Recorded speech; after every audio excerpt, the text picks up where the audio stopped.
ലഹരിക്കെതിരെ രമേശ് ചെന്നിത്തല നടത്തുന്ന വാക്കത്തോണിന് അല്പസമയത്തിനകം തുടക്കമാകും.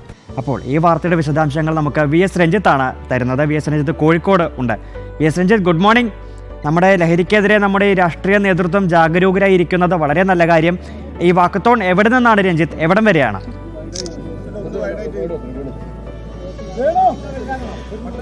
വെങ്കടേഷ്, ഇത് തുടങ്ങുന്നേ ഉള്ളൂ. ഇപ്പോൾ അതിൻ്റെ ഒരു ഉദ്ഘാടനം പോലെ ചെറിയൊരു ചടങ്ങിലേക്ക് കടക്കുകയാണ്. രമേശ് ചെന്നിത്തല കോഴിക്കോട് ബീച്ചിൽ ഈ രാഷ്ട്രീയ നേതൃത്വം മാത്രമല്ല, കോഴിക്കോട്ടെ സാംസ്കാരിക പ്രവർത്തകരും മത സാമുദായിക നേതാക്കന്മാരെയും ഒക്കെ അണിനിരത്തിക്കൊണ്ടുള്ള ഒരു വലിയ ക്യാമ്പയിനായിട്ട് തന്നെയാണ് കോഴിക്കോട് ബീച്ചിൽ ഇവിടുത്തെ രക്തസാക്ഷി മണ്ഡപത്തിൽ നിന്ന് തുടങ്ങി. എനിക്ക് തോന്നുന്നു കുറച്ചധികം ദൂരം നടക്കുമെന്നാണ് രമേശ് ചെന്നിത്തല.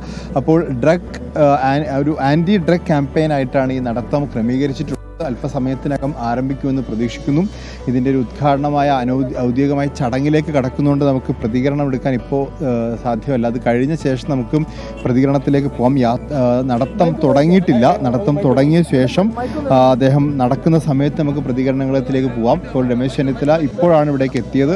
ഇനിയൊരു ഔദ്യോഗികമായിട്ടൊരു ചടങ്ങ് ഉണ്ട്. ആ ചടങ്ങിന് ശേഷം ഉദ്ഘാടന കർമ്മമുണ്ട്. അതിനുശേഷമായിരിക്കും അവർ നടക്കുന്ന സമയത്ത് നമുക്ക് കൂടുതൽ പ്രതികരണങ്ങളിലേക്ക് പോകാം. ഇംഗ്ലീഷ് തീർച്ചയായിട്ടും. എന്തായാലും ലഹരിക്കെതിരെയുള്ള ഒരു പോരാട്ടമാണ്. അതിന്റെ ഭാഗമായാണ് വാക്കത്തോൺ നടക്കുന്നത്. രമേശ് ചെന്നിത്തലയുടെ നേതൃത്വത്തിൽ മത സാമുദായിക സാംസ്കാരിക രംഗത്തെ എല്ലാവരും അതിൽ പങ്കെടുക്കുന്നുണ്ടെന്നുള്ളതാണ്. നമുക്ക് ആ ഒരു വാക്കത്തോണിലേക്ക് എത്താം.